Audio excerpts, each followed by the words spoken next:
안녕하세요. 저는 두돌된 딸을 키우는 40대 여자입니다. 평소 즐겨 듣는 채널에 제 사연이 소개될 거란 생각만으로도 괜스레 떨려오네요. 그럼 시작해볼게요. 저와 남편은 10년차 부부였습니다. 연애도 오래 했던 터라 느끼기엔 20년은 좋게 산 부부 같은 느낌이었어요. 풋풋 설렘 이런 단어와는 거리가 멀었지만 저희만 느낄 수 있는 특유의 그 편안함이 전 좋았어요.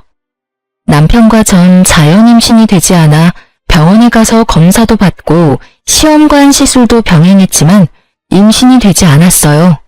거듭된 실망과 실패에 저흰 지쳐갔어요. 그럴 때마다 남편과 저는 서로를 보듬어 주었고 지난 10년 동안 크게 싸운 적이 없었죠.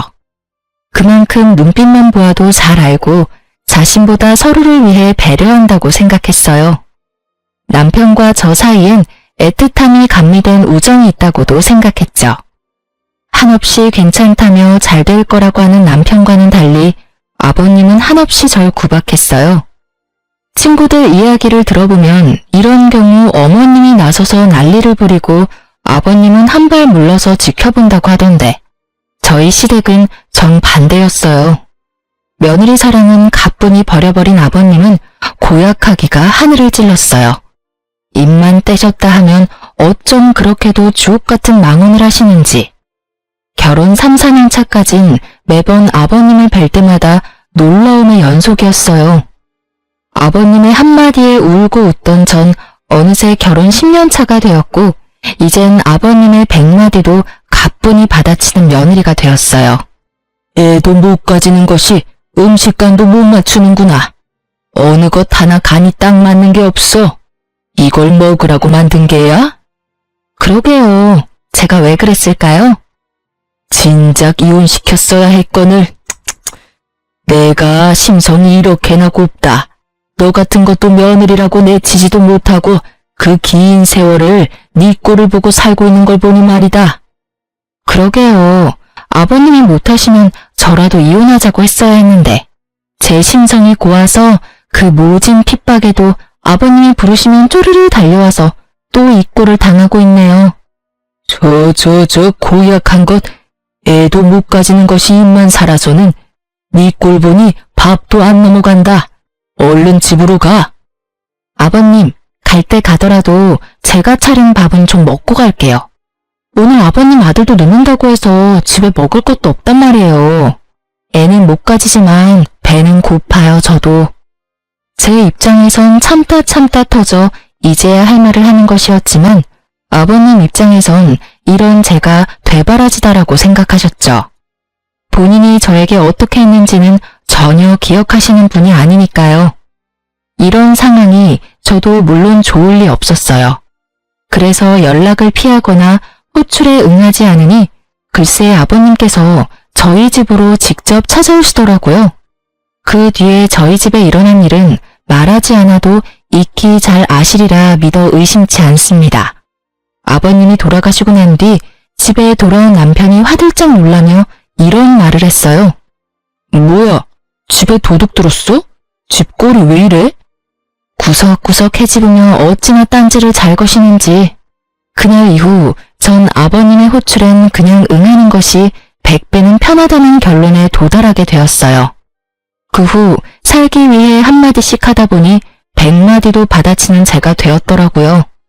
제가 아버님의 말씀을 받아칠 때마다 어머님도 속이 시원하신지 표정이 꽤 밝으셨어요.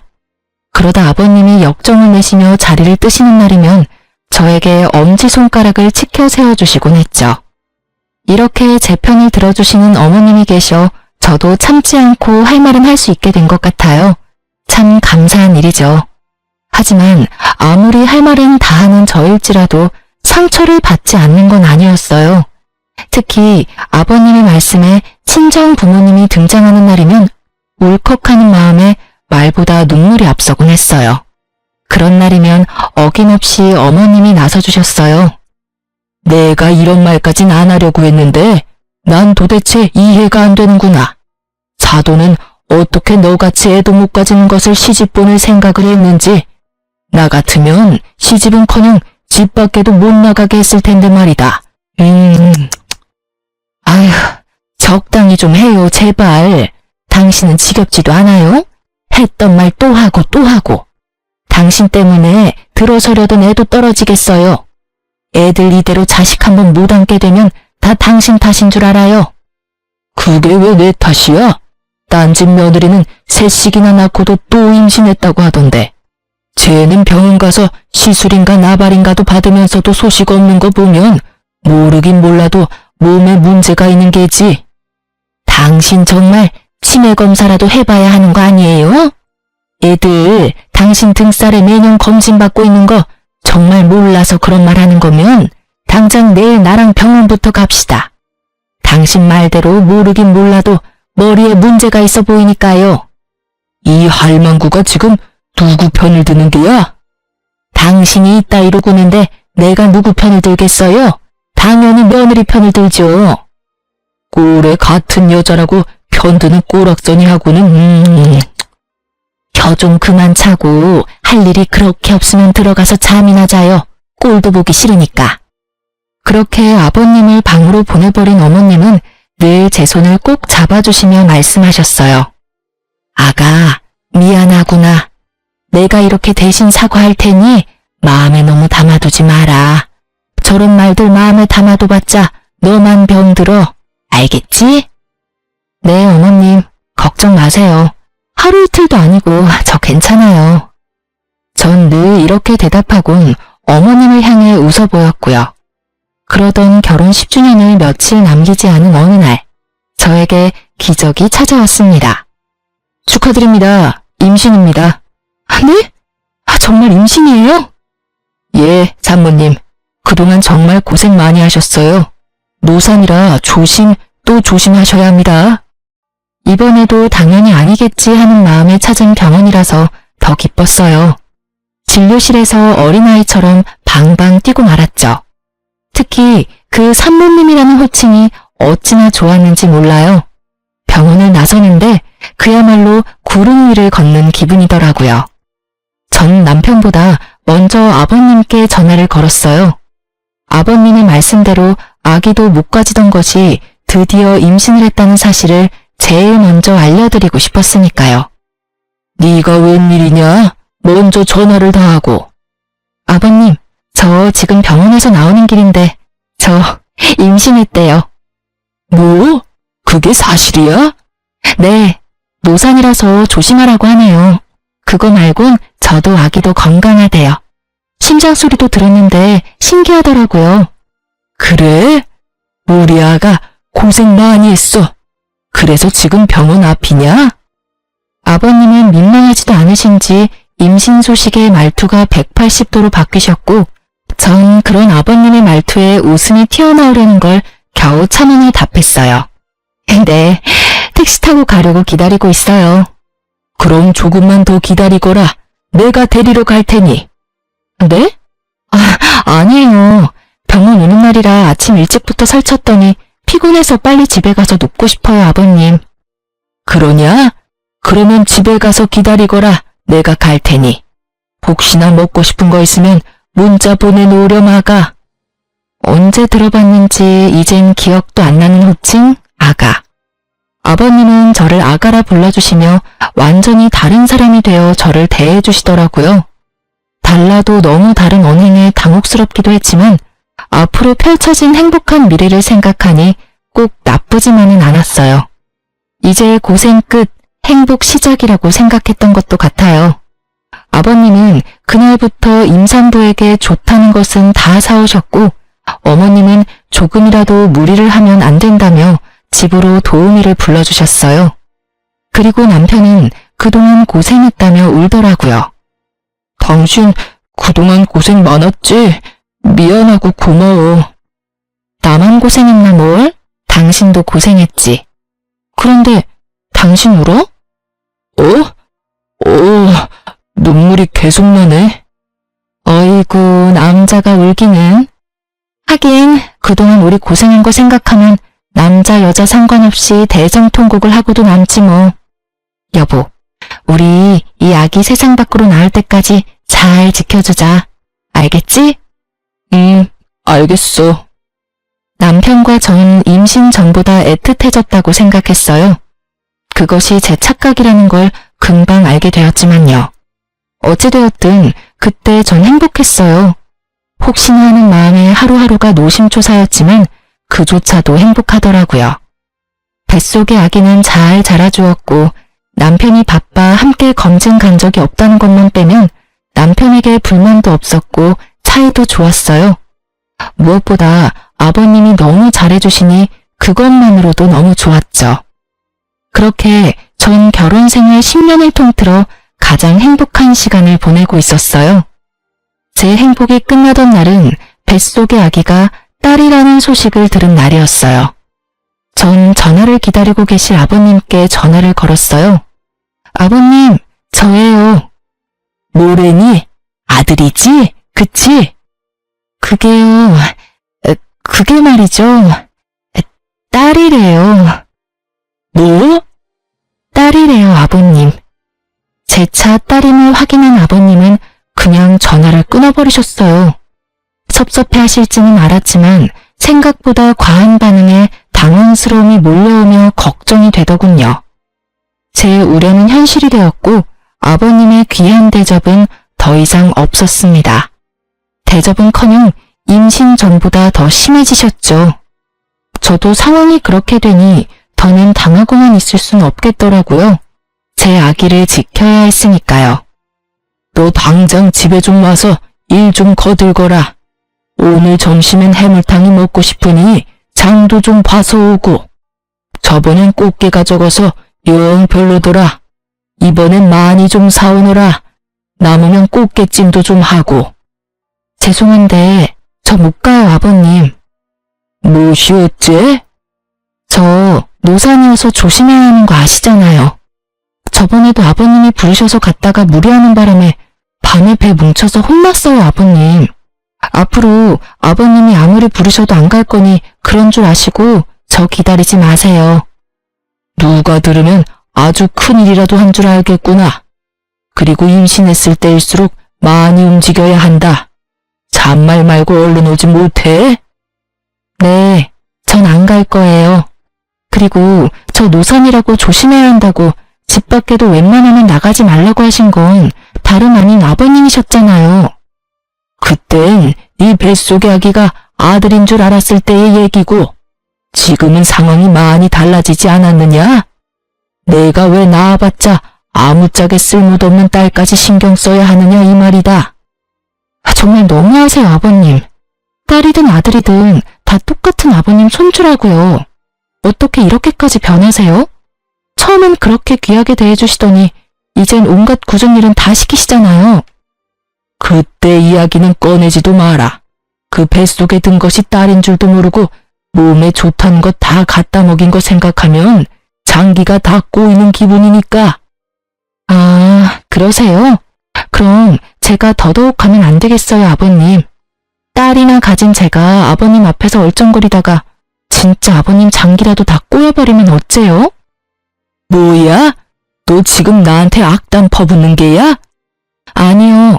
진심에서 나오는 걱정이에요. 그럼 저 배가 또 뭉쳐서 쉬어야겠어요. 들어가세요, 아버님.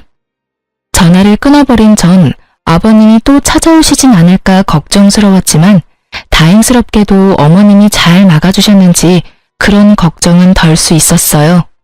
하지만 혹시나 하는 상황이 있을 수도 있으니 남편에게도 말을 했어요. 여보, 잠깐 얘기 좀 해. 중요한 얘기야? 내일 하면 안 될까? 나 오늘 좀 피곤한데. 중요한 이야기야. 저의 단호함에 남편은 귀찮아 죽겠다는 얼굴로 제 옆에 앉더군요. 아, 뭔데? 당신이 아버님께 전화 좀 해줘. 우리 아기 여자인 거 아시고 나선 나한테 또 시작하셨어. 아니, 더 심해지셨어. 노산이라고 또 조심해야 한다고 난리치실 때는 언제고 요즘엔 틈만 나면 불러서 일 시키신다고. 오늘 또 전화와서 난리치시길래 난 앞으로 못 간다고 그랬으니까 당신이 전화해서 무사히 출산할 때까지 나 좀 괴롭히지 마시라고 해줘. 당신이 못 간다고 했으면 됐지.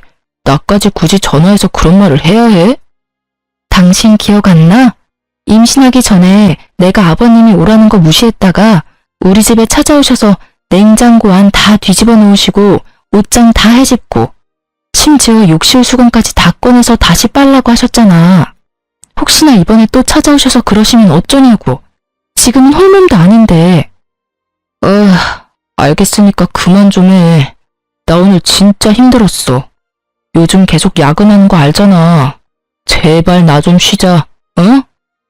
그래, 알겠어. 내일 꼭 전화 드려. 남편의 무관심에 가까운 태도가 마음에 들지 않았지만 정말 피곤해서 저러는가 보다 했어요.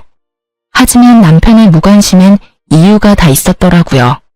그 이유는 며칠 뒤 퇴근하고 돌아온 남편의 손에 있었어요. 이게 다 뭐야? 내가 묻고 싶다. 이게 다 뭐야? 이 남자 누구냐고. 남편이 건넨 것은 낯선 남자 품에 안겨있는 저의 모습이 찍힌 사진이었습니다. 당황스러웠죠. 아무리 보아도 처음 보는 남자의 품에 아무리 보아도 저인 여자가 안기다시피 기대어 있었으니까요. 나도 몰라. 이 여자는 내가 맞는데 이 남자는 나도 누구인지 몰라. 진짜야. 당신 지금 그걸 말이라고 해? 솔직히 말하라고. 나 진짜 억울해. 당신 나랑 산 세월이 얼만데 날 몰라? 내가 당신 두고 바람필 여자야? 그러니까 설명을 해보라고. 이 남자는 누구인지, 왜 이러고 있는 것인지. 나도 말하고 싶어. 그런데 진짜 아무 생각도 안 나는 걸 어떻게 해? 크게 당황한 저는 아무 생각이 떠오르지 않았어요. 그저 억울하다는 생각밖에 들지 않았어요. 전 손톱을 물어뜯으며 사진 속 상황을 떠올리려 했었고, 그런 저를 보던 남편은 충격적인 말을 꺼냈어요. 당신 솔직하게 말해봐. 뱃속의 아기 내 자식이 맞긴 해? 뭐? 당신 방금 뭐라고 그랬어? 당신 자식이 맞냐니? 그러면 우리 아기인데 당연히 당신 자식이지. 누구 아기겠어? 아니, 상황이 그렇잖아. 갑자기 이런 사진을 회사로 오지를 않나. 당신은 자세한 설명도 없이 억울하기만 하다고 하지. 입장 바꿔 당신이 나라면 의심 안 되겠어? 나 이 사진 보는데 진짜 당신한테 배신감도 들고 믿을 수도 없어서 당장 이혼하고 싶은 거. 우리 함께한 세월이 있으니 마지막으로 변명이라도 들어보려고 온 거야. 그런데 아무 말도 못하는 당신 보니까 정말 실망스럽다. 전 정말 억울해 미칠 것만 같았습니다. 정말 기억이 안 나서 할 말이 없는 것인데 없는 기억을 만들어낼 수도 없는 노릇이고 너무 억울하더라고요. 아무 말도 하지 못하고 남편이 하는 말만 죄인처럼 듣고 있던 그때 제 머릿속에 번쩍하고 기억 하나가 스쳐가더라고요. 사진 속 그날의 기억이요. 전 최대한 차분히 그날의 기억을 남편에게 전달하려 애썼어요. 아, 나 기억났어. 그날 어머님이 편찮으시다니 연락받고 식사라도 챙겨드려야겠다 싶어서 장 보고 나오던 길이었는데 그 남자랑 부딪혔어. 그 바람에 장 본 걸 다 떨어뜨렸고 급하게 줍고 일어나는데 갑자기 너무 어지러운 거야. 당신도 알잖아. 나 임신하고 빈혈 심해진 거. 내가 갑자기 비틀거리니까 그 남자가 부축해주더라고. 나도 너무 어지럽고 쓰러질 것 같아서 모르는 사이에 기댄 것 같은데 그 타이밍에 이런 사진이 찍혔나 봐. 그러고 나서 그 남자가 가방에 임산부 배지를 보고선 날 부축해서 택시 타는 곳까지 데려다 주더라고. 정말 그게 다야. 남편은 헛웃음을 지어 보였지만 사진의 진실은 이것이었어요. 심지어 제가 그 남자에게 기대었다는 것도 사진을 보고 알았을 정도로 찰나의 순간이었고요. 저의 설명에도 남편의 눈빛은 차가웠고 저는 지은 죄도 없는데 괜히 남편의 눈치를 살피고 있었어요. 그 순간 남편의 입에선 단 한 번도 상상할 수 없는 말이 흘러나오더라고요. 우리 이혼하자. 뭐? 이혼? 당신 진심이야? 나 당신 못 믿겠어. 지금 당신이 하는 말 다 거짓말 같고 당신 뱃속에 있는 아기도 의심스러워. 당신 내 성격 알지? 한 번 아니면 끝인 거. 지금이 그래. 이미 당신을 의심하기 시작해버렸고 쉽게 돌릴 순 없을 것 같아. 여보, 진짜 아니라니까. 내가 어떻게 해주면 믿을래? 그래, 유전자 검사라도 해줘. 그럼 되겠어? 다 오해라잖아. 이런 일로 우리가 이혼한다니 그게 말이나 된다고 생각해? 그 뒤로도 저는 남편을 설득했지만 소용없더라고요. 남편은 확고했고 저의 애원에도 단호하게 뿌리친 남편은 간단한 짐을 챙겨 집을 나가버리더라고요. 믿기지 않는 상황에 눈물도 나지 않았어요. 고작 이런 사진으로 17년 세월이 물거품이 되어버렸다는 사실이 아무리 생각해도 믿기지 않았으니까요. 전 뜬 눈으로 밤을 지새웠고 시부모님의 도움을 구해보고자 시댁으로 향했어요. 대문 앞에선 저는 크게 심호흡했어요. 어떻게 말을 꺼내야 할지 모르겠더라고요. 숨을 고른 전 벨을 눌렀고 인터폰을 통해 아버님의 목소리가 들려왔어요. 누구세요? 저예요, 아버님. 문 좀 열어주세요. 문은 열리지 않았고 대신 아버님이 나오셨어요. 손에 물이 가득 담긴 대야를 든 아버님이요. 지금 뭐 하시는... 아버님은 대야 가득한 물을 저에게 들이부으셨고 전 그야말로 물에 빠진 생쥐꼴이 되었어요. 갑작스러운 물벼락에 깜짝 놀란 제가 소리를 지르니 아버님이 더 큰 소리로 호통을 치더라고요. 여기가 어디라고 찾아와? 내 다 들었다. 어디 감히 네가 주제도 모르고 바람을 피워? 아버님, 그게 오해예요. 10년을 보셨으면서 모르시겠어요? 난 모른다. 그러니 썩 꺼져. 한 번만 더 찾아오면 물이 아니라 오물을 뿌려버릴 테니 찾아올 생각은 하지도 마라. 저런 배은망덕한 것 같으니라고. 아버님! 저는 애타게 아버님을 불러보았지만 아버님은 참 냉정히도 들어가 버리시더라고요. 진짜 딴 남자한테 견눈질이라도 준 적이 있었다면 이렇게 억울하진 않았을 텐데. 오해에서 비롯된 상황 때문에 물벼락까지 맞아버리니 말 그대로 미치고 팔짝 뛰겠더라고요. 전 그대로 남편의 회사로 찾아갔고 회사 앞에서 웃으며 나오는 남편과 마주할 수 있었어요. 처참한 몰골의 저와는 달리 밝게 웃는 남편을 보는데 배신감이 확 밀려오더라고요. 쫄딱 젖은 저를 발견한 남편은 밝았던 표정은 온데간데 없어지고 잔뜩 굳은 표정으로 저를 인적 드문 골목으로 데리고 갔어요. 지켜보는 눈이 사라졌다 싶으니 저를 잡았던 손을 신경질적으로 놓고는 말을 꺼냈어요. 당신 제정신이야? 회사 앞에 찾아오면 어떻게 해? 그것도 이 꼴을 하고선 누구 개망신 주려고 작정한 거야? 도대체 생각이 있어 없어? 당신은 지금 당신 망신당할 걱정밖에 안 돼? 내가 어쩌다 이렇게 홀딱 젖었는지 우리 아기는 괜찮은지 그런 걱정은 전혀 되지 않는 거야? 내가 바람 피운 당신이랑 누구 자식인지도 모르는 아기 걱정까지 하길 바라는 거야? 나한테 너무 과한 걸 바라는 거 아니야? 오해라고 했잖아. 아니라고. 난 정말 아니라니까?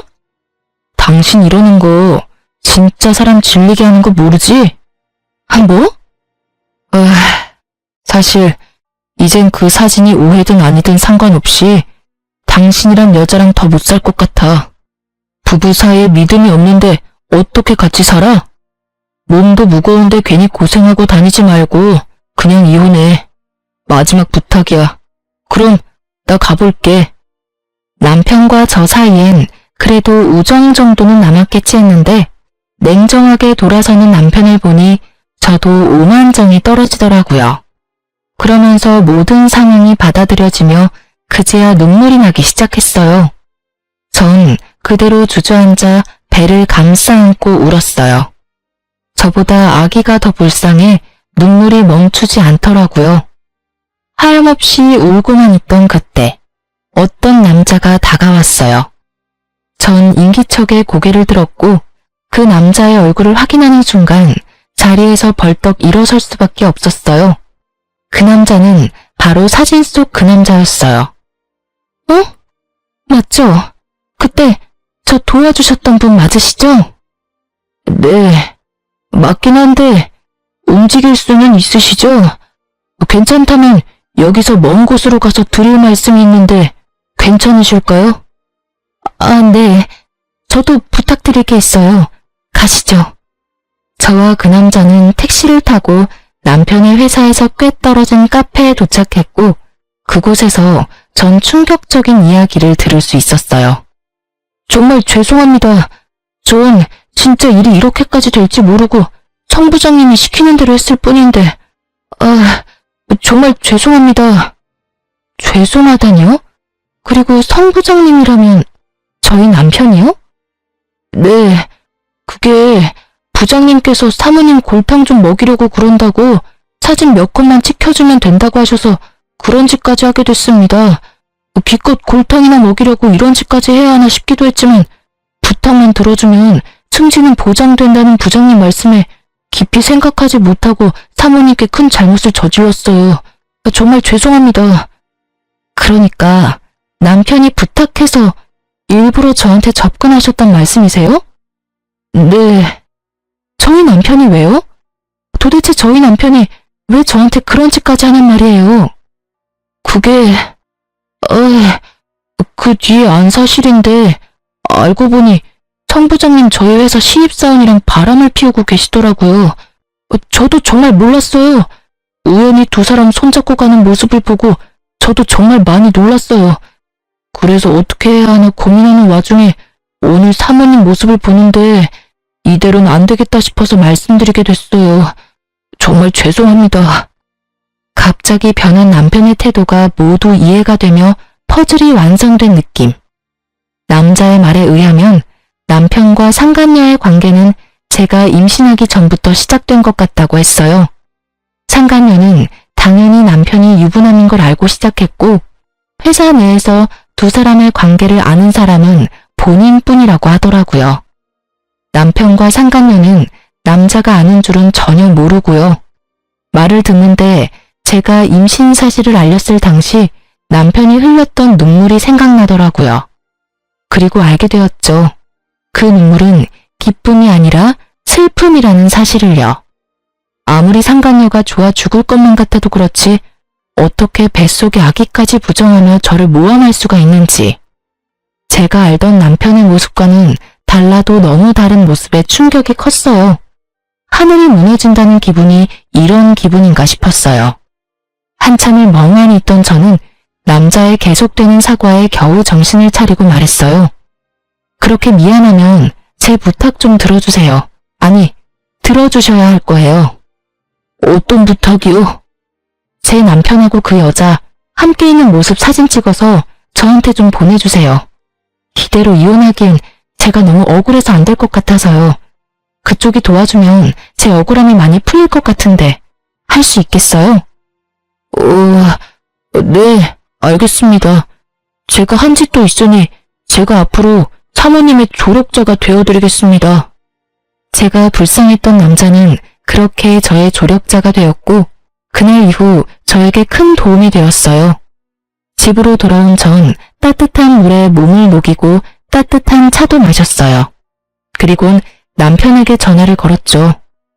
왜 또? 날이 선 남편의 반응에 당장이라도 욕이 나올 것 같았지만 전 더 큰 통쾌함을 위해 꾹 참고 대답했어요. 이혼하자. 당신 소원대로 이혼해 줄 테니까 우선 집에 들어와. 이번 주는 나도 바쁘고 다음 주에 법원 가자. 법원 가기 전까진 집에 들어와서 남편으로 해야 할 도리를 다해. 당신이랑 나랑 연애까지 다 합치면 17년인데 이대로 끝내는 건 함께한 날들에 대한 예의가 아니지 않아? 그래. 내가 집에만 들어가면 확실하게 이혼은 하는 거지? 당신이 이혼하지 말자고 울고불고 매달려도 할 거니까 집에나 들어와. 그리고 이 집은 내가 가질게. 이 집 살 때 내 돈이 더 들어갔던 거 기억하지? 나머지 당신 돈은 내가 10년 동안 당신 집에 일해준 노동비, 일시불로 결제했다고 생각해. 괜찮지? 그래. 그러자. 그럼 다음 주에 법원 가는 걸로 알고 있을게. 이혼이 급한 남편은 제 요구를 받아들였고 전 쉽게 집을 챙길 수 있었어요. 그날 저녁 남편은 11시가 넘어서야 집으로 돌아왔고 거실 소파에서 자더군요. 전 잠든 남편을 재차 살피곤 조용히 남편의 휴대전화를 들고 방으로 들어왔어요. 당연히 비밀번호가 설정되어 있었지만 문제가 될 것이 없었어요.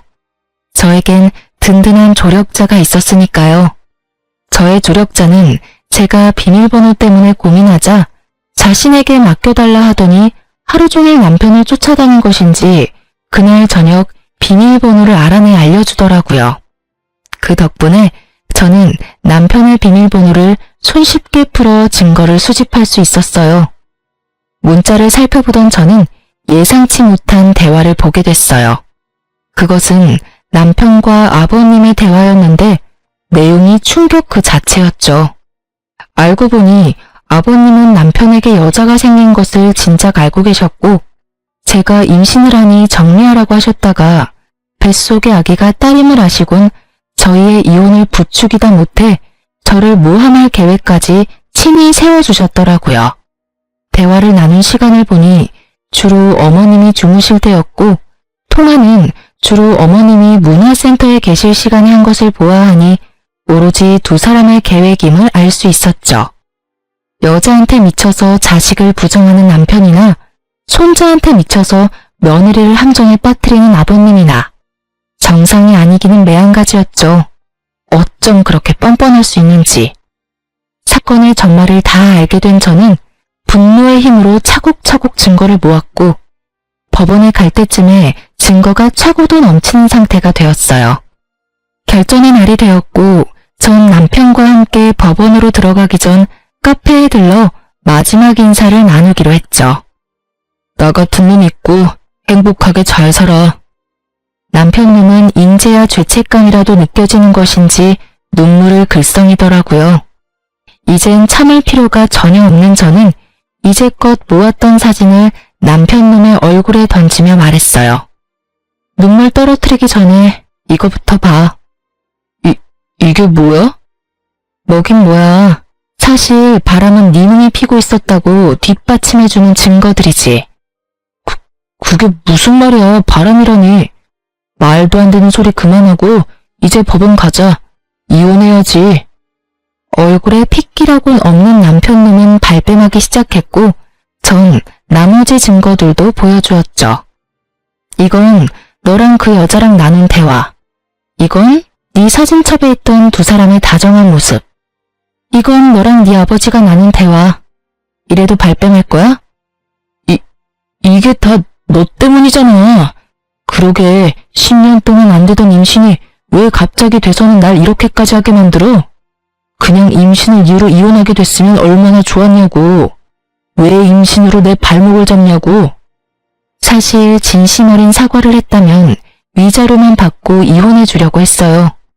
17년이란 세월이 저의 마음을 약하게 만들었거든요. 하지만 끝까지 제 탓을 하는 남편을 보니 제가 약해질 필요가 없음을 깨달았죠. 무릎을 꿇고 싹싹 빌어도 모자랄 판국에 이 와중에도 내 탓을 한다고? 이제 보니 뭐 아버님을 많이 닮았네.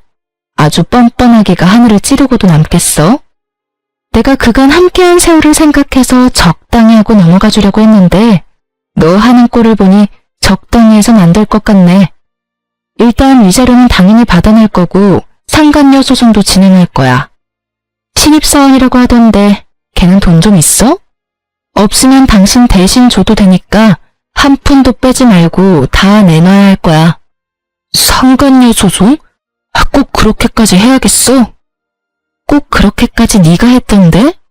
그러게 왜 이런 상황까지 만들어. 차라리 솔직하게 말했으면 이런 상황까진 오진 않았을 텐데. 어찌되었든 네가 원하는 이혼은 해줄 테니 돈 아끼지 말고 전부 내놔. 남편은 저의 뜻대로 다 해줄 수밖에 없었고 그렇게 전 성공적으로 이혼을 할 수 있게 되었어요. 위자료가 입금되던 날 전 모든 증거를 남편의 회사로 보내버렸고 그냥 외도 사실도 공분을 살 짓인데 임신한 아내를 모함까지 하며 이혼하려고 했던 사실이 부장이라는 타이틀에 제대로 먹칠을 해버린 거죠. 회사에서 당장 해고 조치가 이루어졌고 두 사람은 사내 직원들의 입소문에 오르내리며 아주 화려한 퇴사를 하고 말았죠. 남편의 뻔뻔함이 부른 결과가 꽤 만족스럽더라고요. 자기 아들이 회사까지 쫓겨나는 상황이 되어버리자 전 시부가 머리 끝까지 화가 난 채로 왔어요. 이런 상황을 예상했던 저는 친정아빠에게 한동안 함께 있길 미리 부탁했고 드디어 제 한알 풀 날이 왔다고 생각했어요. 아무것도 모르는 전 시부는 현관문을 두드리며 온갖 욕을 퍼부어대셨고 아빠는 현관문을 열자마자 며칠 전부터 채워두셨던 물 양동이를 아버님의 머리 위로 부어버리셨어요. 그리곤 제가 들은 말을 그대로 돌려주셨죠. 썩 꺼지지 못해? 여기가 어디라고 찾아와서는 남의 집 귀한 딸한테 욕짓거리야 욕짓거리가. 다시 한번 찾아왔다간 물이 아니라 오물을 확 뿌려버릴 테니 2번 다신 찾아올 생각도 하지 마. 당장 꺼져! 풍채가 남다른 아빠의 호통에 전 시부는 겁에 질려 달아나더군요. 얼마나 무서우셨으면 발이 꼬여 2번이나 넘어졌는데도 벌떡 일어나 꽁지 빠지게 도망가시더라고요. 아버님이 다녀가시고 며칠 뒤 많이 수척해진 모습의 어머님도 찾아오셨어요. 어머님은 저에게 무릎을 꿇으시곤 용서를 구하시며 우시더라고요. 아가, 내가 대신 사과하마. 내가 자식을 잘못 키워서 네가 이런 몹쓸 짓을 당했어. 어머님, 이러지 마세요. 일어나세요. 아가, 네가 믿을지 모르지만 난 정말 몰랐단다. 2사람이 그런 경악할 일을 꾸미고 있을 줄은 상상도 못했어. 알고 있어요. 그러니까 제발 일어나세요, 어머님. 저의 부탁에 어머님은 일어나셨고 저는 그런 어머님을 모시고 집안 소파에 앉혀드렸어요. 저의 손을 잡고 한참을 우시던 어머님은 어느 정도 진정이 되셨는지 목을 가다듬고 말을 꺼내셨어요. 나도 변호사 선임해서 이혼 진행하고 있어. 너한테 무슨 짓을 했는지 듣는데 도저히 그 영감이랑 살 수가 없겠더라고. 남은 세월이라도 편하게 살아보련다. 실버타운도 다 알아봐 놨어. 이혼이요? 그리고 실버타운이라니 비쌀 텐데 어머님 돈 있으세요? 돈? 돈이야 많지. 네가 몰라서 그러는데 우리 집 재산 대부분이 내 명이란다. 네? 저는 놀랬고 어머님은 웃으셨죠. 알고 보니 어머님의 친정이 갑부였다고 하더라고요. 그래서 지금 시댁 재산은 거의 어머님의 것이고 시부는 어머님의 등골을 파먹으며 그간 사셨다고 했어요. 그러면서 통장 하나를 내미시더라고요. 이거 너 임신했다고 했을 때부터 준비해뒀던 거야. 상가 정리한 돈인데 출산 선물로 주려고 했더니 이렇게 주게 되는구나. 어머님, 이거 금액이 너무 큰데요. 요즘 애 하나 키우는데 드는 돈이 얼만지 아니? 우리 집에 시집와서 10년 동안 상처받은 마음에 대한 치료비라고 생각하고 받아. 그럼 나는 이만 가보마. 그리고 앞으로 나한테도 연락하지 말거라.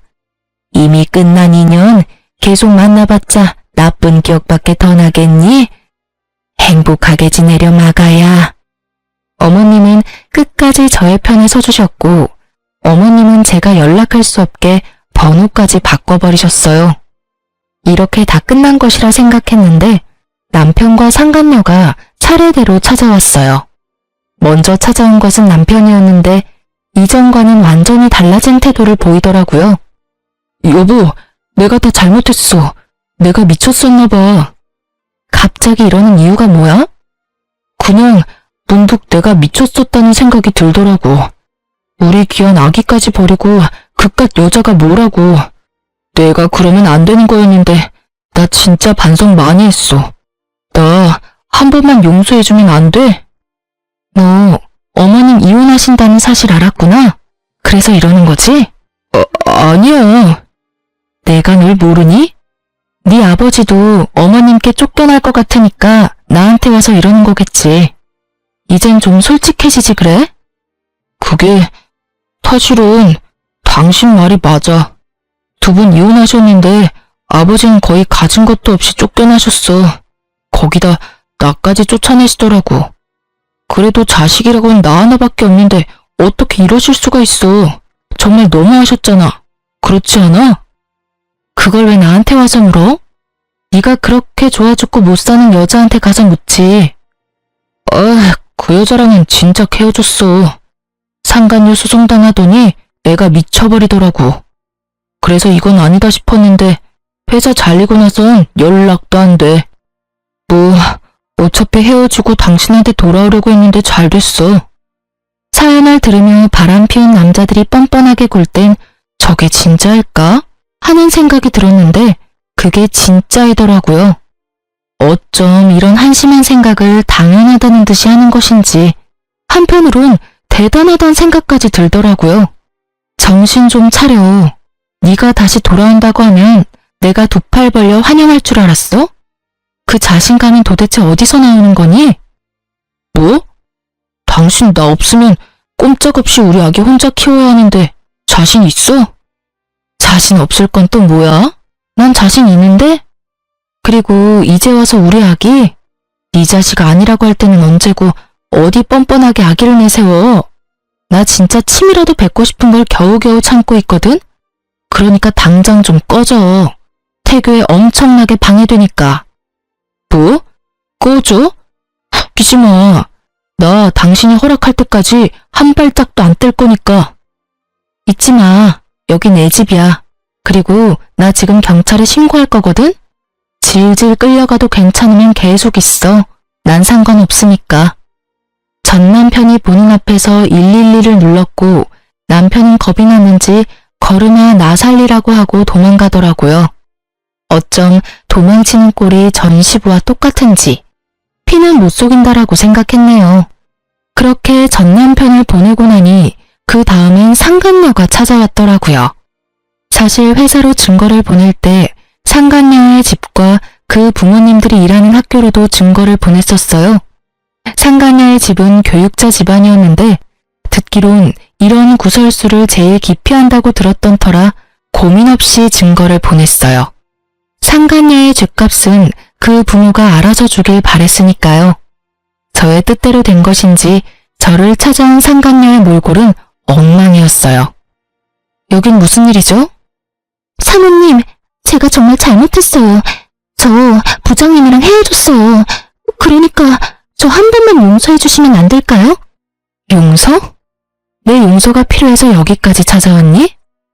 그게 사실은요. 계속해서 말끝을 흐리는 상간녀에게 전 단호하게 밀어붙였어요. 시간 끌지 말고 본론만 해. 그게 사모님이 저희 부모님 좀 만나주시면 안 될까요? 만나서 다 오해였다고 말씀 한 번만 해주시면 안 될까요? 뭐? 저 회사에서도 잘리고 집에서도 쫓겨났어요. 친구들 사이에서도 소문이 퍼져서 갈 데도 없다고요. 사람 하나 살리는 셈치고 저희 부모님 만나서 사모님이 저랑 부장님 사이 오해했었다고 한마디만 해주시면 안 될까요? 말도 안 되는 부탁을 하는 상간녀를 보는데 헛웃음이 나더라고요. 남편이나 상간녀나 생각이 어쩜 이렇게도 없는지. 그야말로 뻔뻔한 환상의 커플이다 싶었어요. 야, 생각을 좀 해봐. 내가 그런 부탁을 들어줄 것 같아? 제발요. 제가 이렇게 빌게요. 이렇게 빌든 저렇게 빌든 난 그 부탁 절대 들어줄 생각 따위 없어. 내가 웬만하면 뱃속에 아기도 있고 해서 이 정도 선에서 끝내주려고 했거든? 남의 인생 망쳐봤자 뭐하겠어. 그렇다고 해서 내 인생이 돌아오는 것도 아닌데. 그런데 너 이러는 꼴을 보니 안 되겠다. 이미 저한테 할 수 있는 건 다 하셨잖아요. 아직 더 하실 게 남았어요? 남았지. 지금까진 네가 가진 것들이 사라졌지? 앞으로는 네가 가질 것들을 사라지게 할 거야. 난 앞으로 널 평생 쫓아다니면서 네가 한 짓들 다 알리고 다닐 거야. 네가 다시 취직을 하면 그 회사에 찾아가서 다 알릴 거고 네가 결혼을 하면 그 결혼식장에 찾아가서 그 결혼 망쳐버릴 거야. 알겠어? 사모님, 꼭 그렇게까지 하셔야겠어요? 제가 이렇게 빌잖아요. 제가 불쌍하지도 않으세요? 그러는 넌 내가 불쌍하지도 않았어? 내 뱃속의 아기는 안 불쌍하더니? 그게... 여기서 울고 있지 말고 얼른 나가. 너희 부장님한테 했던 것처럼 너도 경찰에 신고해버리기 전에 내 눈앞에서 썩 꺼져. 끝까지 물린 상간녀는 결국 울음을 퍼뜨렸고 전 꼴도 보기 싫어 상간녀를 내쫓아버렸어요. 사실 상간녀에게 말한 것처럼 평생 쫓아다닐 생각은 없어요. 저런 사람에게 제 남은 평생을 바쳐 복수하고 싶은 마음도 추호도 없으니까요.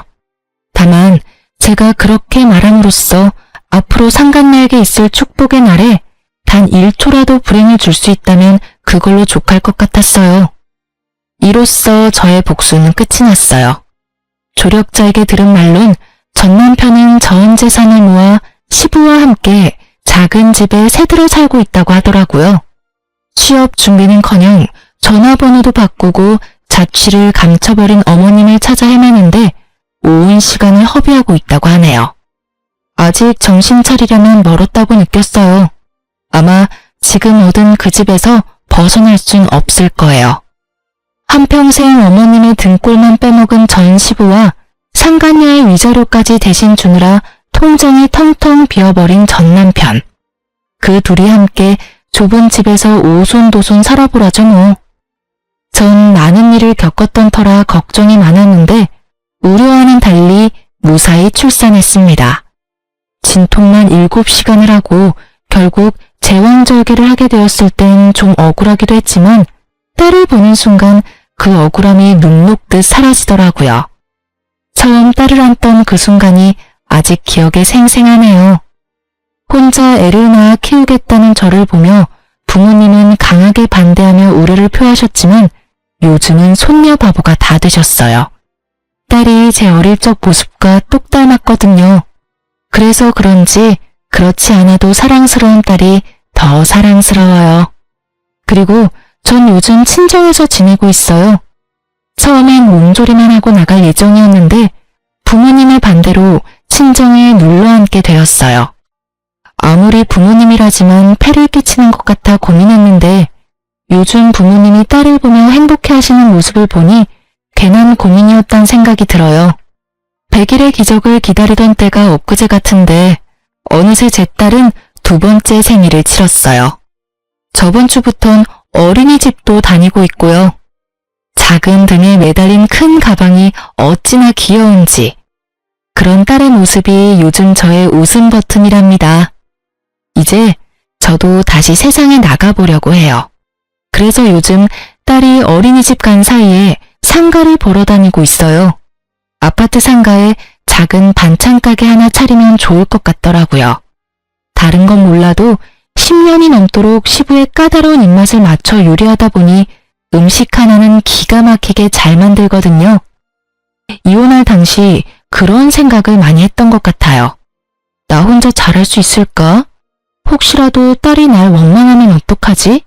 이런 생각이요. 아직까진 딸의 생각은 알 수 없지만 다른 한 가지는 분명하게 말할 수 있어요. 전 혼자 잘해왔고 앞으로도 잘할 자신이 있어요. 생각지 못한 일이 생겨나 힘이 들 때도 있겠지만 그조차도 잘 이겨낼 자신이 차고도 넘쳐요. 이렇게 요즘 전 행복하답니다. 자존감이 바닥을 기던 예전보다 지금이 훨씬 더 행복해요. 앞으로도 더 행복할 거고요. 이로써 길었던 제 사연은 끝이 났네요. 저의 긴 하소연과 같은 사연 들어주셔서 감사합니다.